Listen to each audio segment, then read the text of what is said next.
Good morning, all. Manufacturing has been in San Antonio for over 100 years.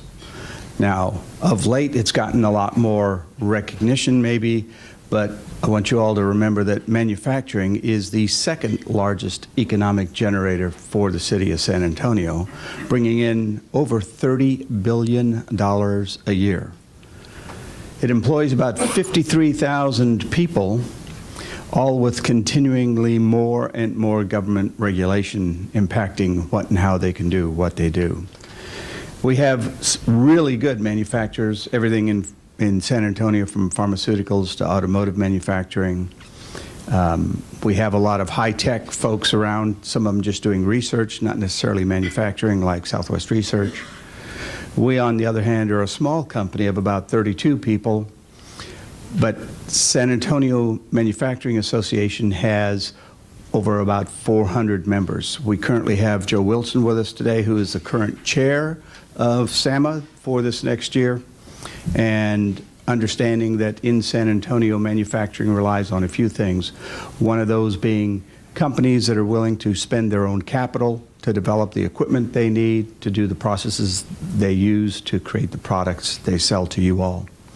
Secondly, we need a good workforce, and Gene Bowman, fortunately, is here to help us with the Alamo Academies, in that we have created, through those academies, a pipeline for good workforce development. Right now, the problem in manufacturing is obviously multifold, and one of those is it's difficult as a manufacturer to invest in your own business when the government puts restrictions on you as to what and how you can do with your own capital. The 179 deduction, which we talked about at this very meeting last year, finally got re-implemented, but it occurred on December the 13th. So those of you that were in business looking to take advantage of a 179 deduction had exactly 17 days to get that done. Now, it's difficult. Our customers have a hard time planning 17 days when it takes 6 months to build the kind of equipment they need and want. So that equipment has to be on the floor and functioning before the end of the year. It just makes that a pretty untenable deal. It dropped back to $25,000 as the maximum deduction a manufacturer can take on that, as opposed to the $250,000 that it went to for 17 days and has been at in past years. So we're advocating that that comes back online at the higher and better rates. It's hard to buy a work vehicle for $25,000 worth of deduction. We want to see that the Congress positively addresses some of the restrictions that are being put on business. Manufacturers in San Antonio, like cement plants, are being put under restrictions so tight that you basically can't walk through the parking lot without making more dust than what you're allowed to emit into the air these days. People like companies, organizations like OSHA come in and put onerous penalties on companies. And it's really just about collecting fines and fees more so than it is about making the workplace safe.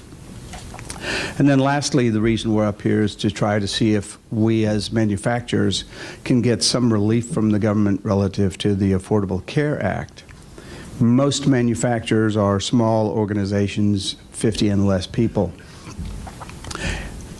Yet, if you are providing those health insurance for your employees, you are put under certain restrictions, guidelines, and having to meet all kinds of other testing criteria. Some of that is, if you try to keep your workforce healthy, you're still subject to a automatic 5% increase in your your charges for insurance every year. That's not very good. The government will not allow small organizations to form consortiums. It's against the rules, to where you can have larger bargaining power to get better insurance rates. And it's that kind of thing that we're up here to try to enlighten our legislators with, and we hope you get the rest of your information out of your packet, and thanks for your time. Thank you very much.